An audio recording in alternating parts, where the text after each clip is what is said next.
Hey YouTube, I was out and when I got those engines, the gentleman that I got them from had an old 73 Super sitting out behind his house. Now, you know, a lot of parts aren't going to fit this car from that, but here are some that will. This is the plate that goes here,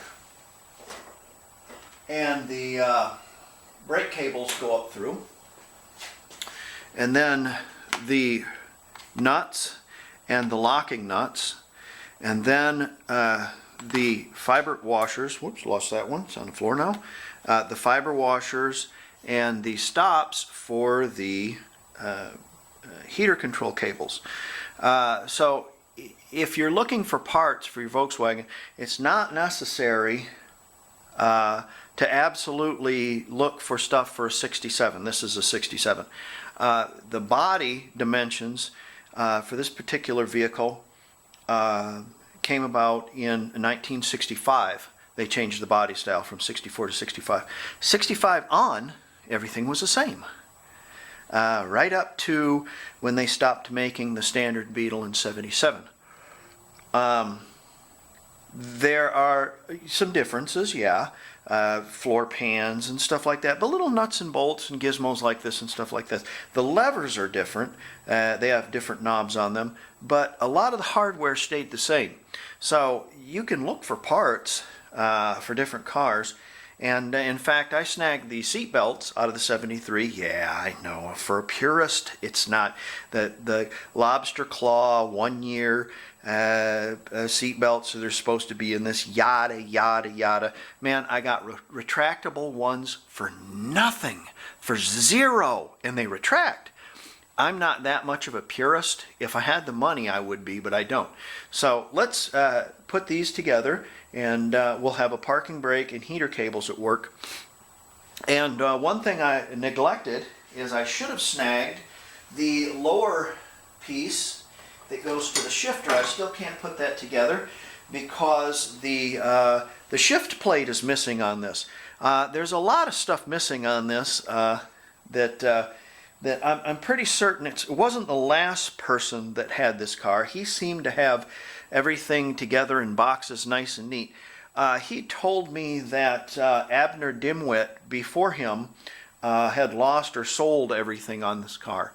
So I'm having to put it together piece by piece by piece. So anyways, let's put those pieces on there and see that they work. Okay, awesome. Now my heater control cables work right. You have the heat, and you have to take it to the front or the back, defrosters, and my parking brake works. This cable is slightly tighter here, so I'm thinking that this brake over here on the driver's side is not adjusted properly. Either that or this cable has stretched. So, but it does work, and that will be part of our adjustments process that we will do before we mate the pan to the body. But excellent, got those parts. Hard to find little bits and pieces like that. People lose. It's nice to have a source. So it's like I said, it's too bad I didn't get that plate though. Should have got that plate. All right. Okay, I'm going to work on the cylinder head, this spark plug hole.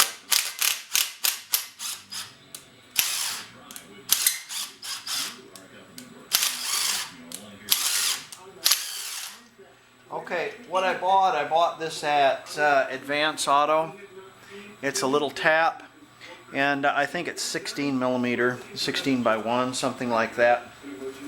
And this particular hole, it had a Healy coil in it. And what this does is it cleans out all those threads. And then I've bought This is the part that I bought right here. Now they had some very expensive ones, but I like this one the best. This was $12, and I want to show you this. Now it has 3 different sizes of spark plug holes, and that one would be the one that we would use. But you can always use one that's a little bit longer and cut it off.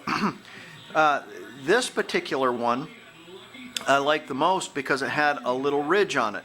None of the other ones had ridges on it. Now, Time Cert has ridges on it. The other ones that I seen in the auto parts store, where did I go? Was it Action Auto? No, it wasn't Action Auto. It was Advanced Auto.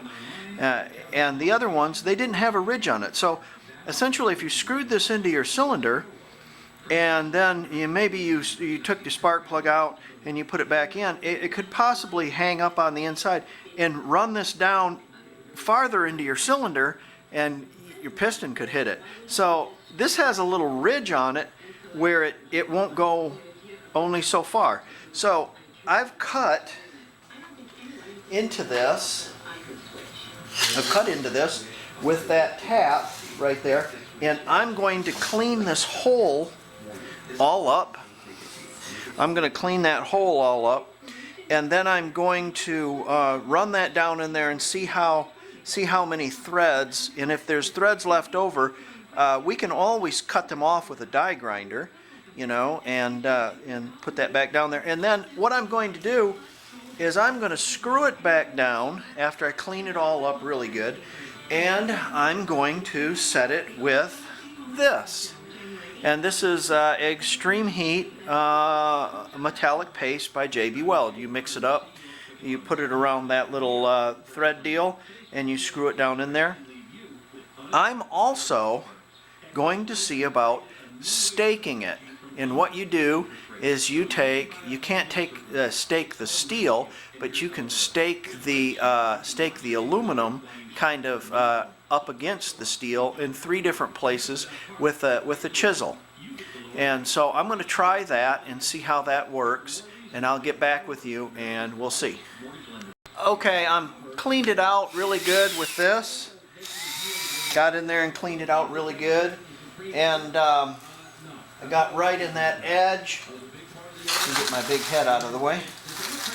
I got right in that edge. See here. I got right in that edge right there and cleaned all that crap out of there. And then I sprayed it out with some brake cleaner. And then chased it with where'd it go? There it is. Chased it with some air.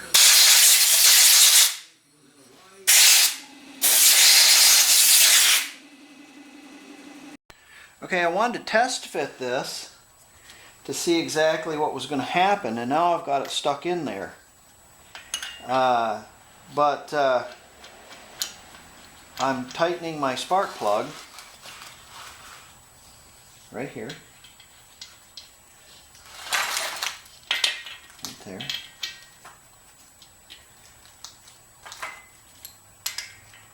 Put the zap on it. There you go. Okay, that's tight enough to run. It's fine. Now check this out.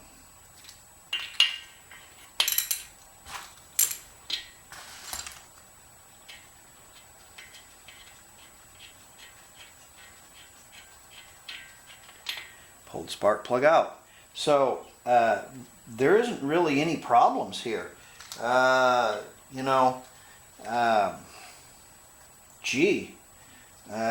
I didn't even need any thread locker or any kind of heat paste or anything. This kind of locked itself right in place. So I'm really pleased with that. This little gizmo was 12 bucks. It's not a Healy coil. And it works that well. Look at that. That worked great. That's the thing to use, folks. That's the deal right there. That's no problem no more. Look at that. And it's got a nice little lip on it that it's not going to go down any farther, and your spark plug will seal up on it really well. That's it right there, guys. That's the thing right there. That's the thing. 12 bucks. That's the thing. Now let's do the other one.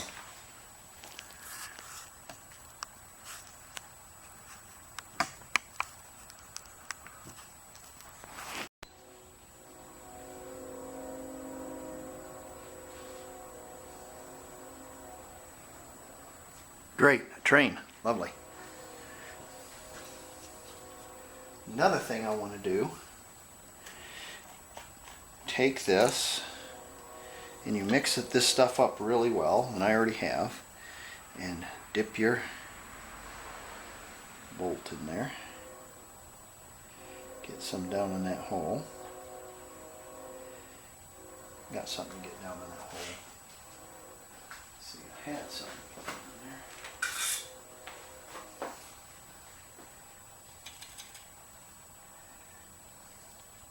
And this is that thread locking paste. Well, it's thread locking. It's high temperature paste. And what we're going to do is we're going to take bolt, and don't just use any old 10 millimeter bolt. Make sure you have a little bit better than the grade, the 8 grade, the 8.8. This is a 10.9, which is a slightly better grade. A little bit harder. It's not as soft.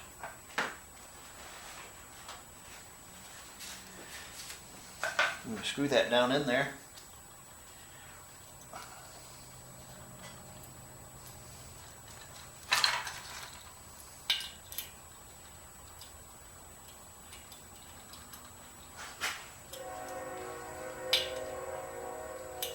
And if you notice, I have a nut on it. You see the nut that's on it?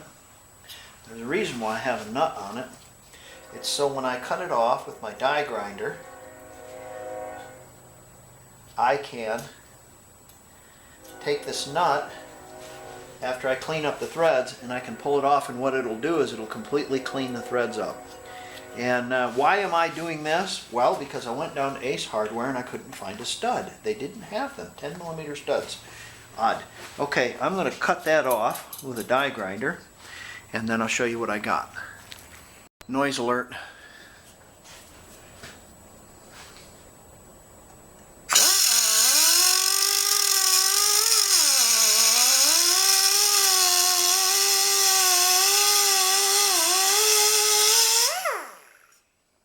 Right down the intake.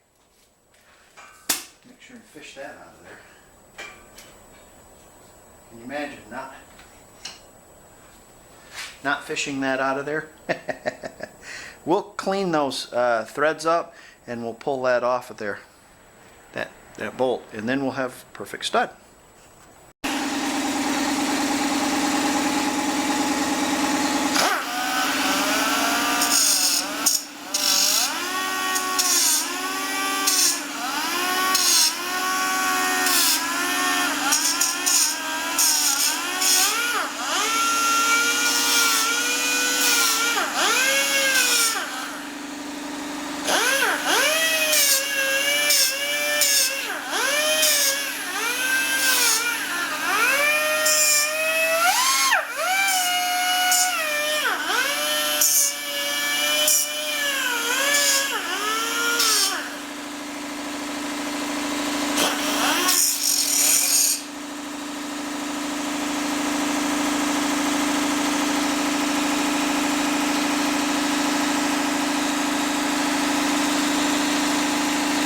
Tight.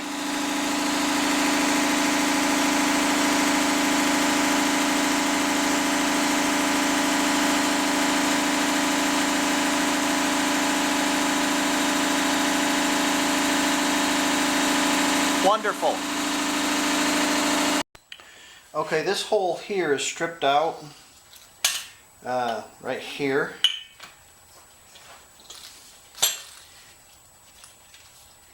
If you watch, it just goes round and round and round. It's like there's like no thread there.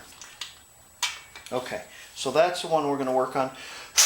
Let's have a look at this other one I thought was good.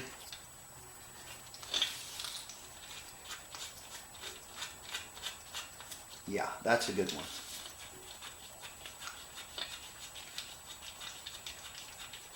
Okay. So we're going to work on that now. The thread repair kit come in 3 sizes, okay?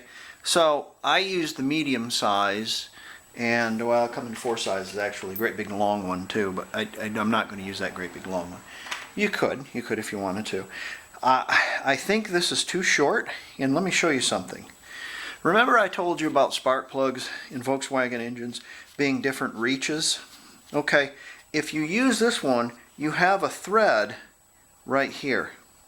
And what'll happen is if you use this, the thread will get carboned up. And then when you go to remove the spark plug, you're going to remove your insert too. And you don't want to do that. So you want to use one that's a little bit longer. But this one is a little bit too long. So there's the dilemma. What are you going to do? Well, let's just cut it off with a die grinder. Let's just cut a thread off of it, and it should be just fine. Or we can just grind it, probably. We can use a grinder and just grind that off of there. That'd probably work all right. And then that way, the whole tip of the spark plug is exposed. See, you want the whole thing exposed, like from the heat sink right here, right on the edge, right there. You want that exposed right there. But you don't want any threads coming through, because the threads will catch carbon inside your engine, and then we'll pull these back out. So what we're going to do is we're going to grind this down a little bit and fit this to the spark plug. Just grind this edge off. Of course, these are just so great because they got a little ledge on them, and I'm just so thrilled that they're only $13. So this is the way to go, folks. I've seen some thread cert or time cert inserts, and they looked pricey. But for this little engine that's going to produce 53 horsepower, $12, man, that's a great deal. Okay, let's get grinding. Okay, I've used my impact to whack this in and out a couple of times.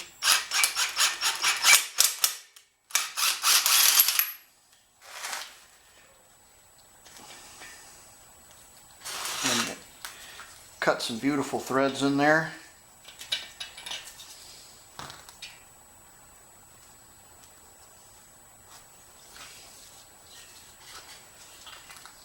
Yes. And now what we'll need to do is we'll need to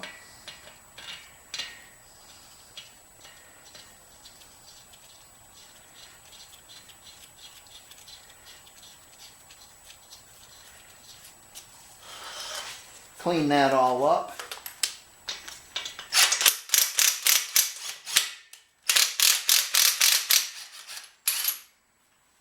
And then put our putty on this one like we didn't do last time, so putty on that one. Okay, clean that all up, and we should be able to screw that right in there. It has some beautiful threads right there that we cut in there with this little tap, and this piece should just fit in there wonderfully. Okay, I've cleaned that hole all off inside here, and we got a nice fit here for our spark plug insert. It's the correct length. Now I'm going to take a little bit of that JB Weld Extreme Heat paste, and this is not a 2-part. This is a 1-part stuff, which is pretty interesting. And I'm going to put some of that on there.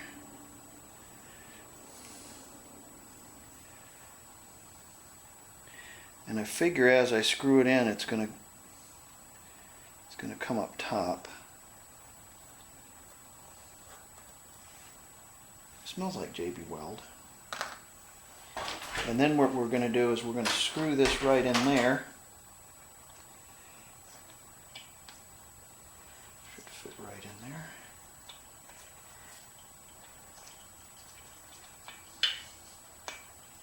It said it was going to. There we go. Get it started.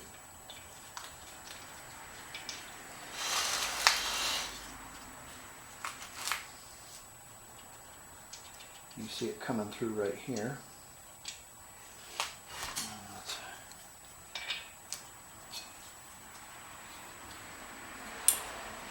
Put my cheapest you can possibly find.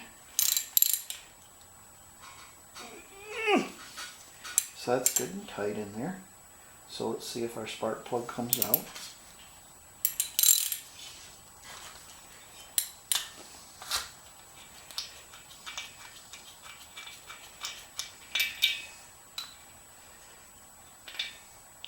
And indeed, our spark plug came out, and our insert stayed inside. Now, there's quite a booger of JB weld there we want to probably kind of smooth over or get out of there. I don't know if you can see that or not. That's right there. And we'll get that out of there, or just kind of smooth it over. I think it would be fine if it made contact.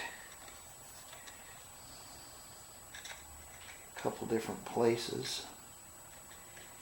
It'll be okay. As long as it isn't in the threads to the spark plug, it should be fine. Or at the very top. We don't want it at the very top, you know, where it's going to make a seal. So all in all, guys, I'm really happy with that. So between the kit, the inserts, and the JB Weld is about $22. I think this is $8, $10, something like that. Tax, no. About 20 bucks, $22. Look at that. Look at that. So, we've got our spark plug holes fixed. We've got our stud fixed on the other side. We've got our valves lapped. You know, did I not do that on that other one? Yeah. I need to do that.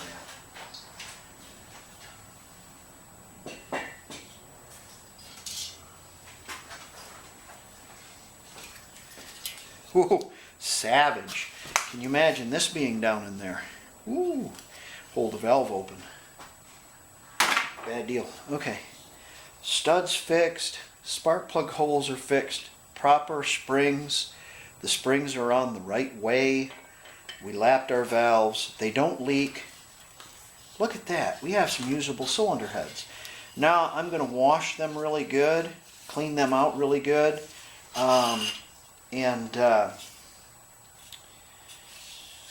yeah, that was great. That worked out great. I'm just so happy that that worked out. Excellent. I was wondering what I was going to do. Great. So let's bring the case up on the table, and I want to explain some things that I'm going to do with the case also. Okay, this is the driver's side of your case, and what you want to do is you want to grind all that crap out of there. See how that's all jazzed up, all ate up? What I'm going to do is I'm going to take some JB Weld on some of the bigger pieces here, and I'm going to smooth that over with some JB Weld, and so I have a better purchase for a gasket, so the gasket will fit better there. Just nice and smooth. Realistically, it would probably work right now, but I just want to fill these big voids in with some JB Weld. I think it'll work all right. I think it'll be fine.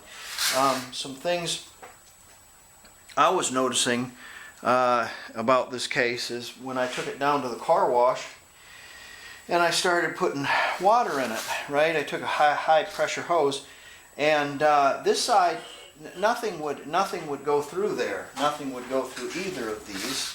And so I took a rod and I stuck down there, and it went down so far and it went crunch, and I got the mud dauber nest out of it.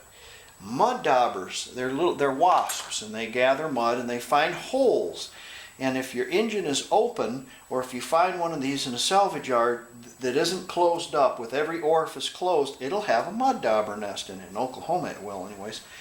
And so I got that blown out of there, and then I blew and blew and blew and blew and blew in there, and finally I got something to come out of here, and finally a big old blob come out of this, and it came out the oil hole, right? Well, then I plugged up the oil hole, and I put it in there again, and nothing came through, nothing came through, nothing came through, and I blew and blew and blew, and I couldn't get anything through. So what I did is this oil gallery right here, it comes down here along this edge, and it reads the oil pressure right there, and then it comes down here like this, and it goes to this right here, and it comes out here.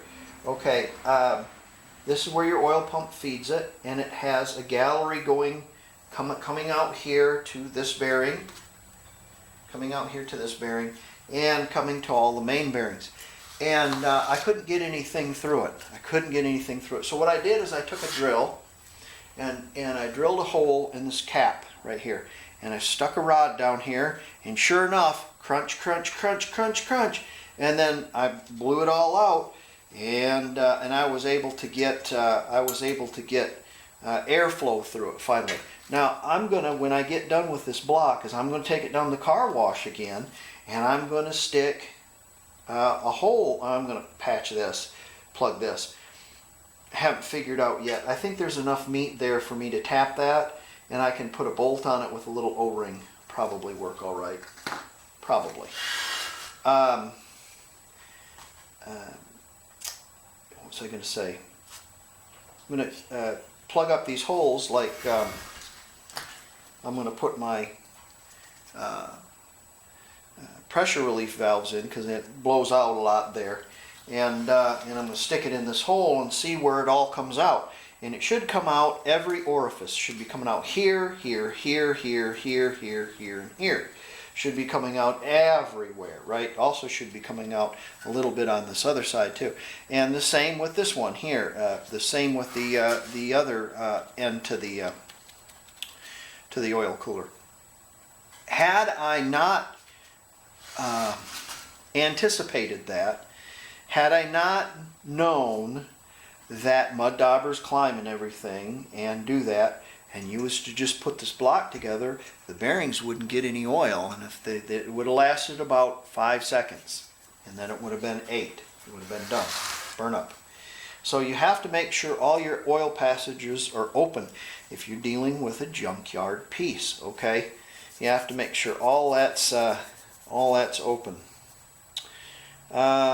There's O-rings right here, and they go on there. The older blocks, 36 horse blocks, do not have those. 36 horse blocks don't have, or 34, 36, one of the two, don't have main bearing or cam bearings either. The cam rides right in the block. Ooh, bad deal.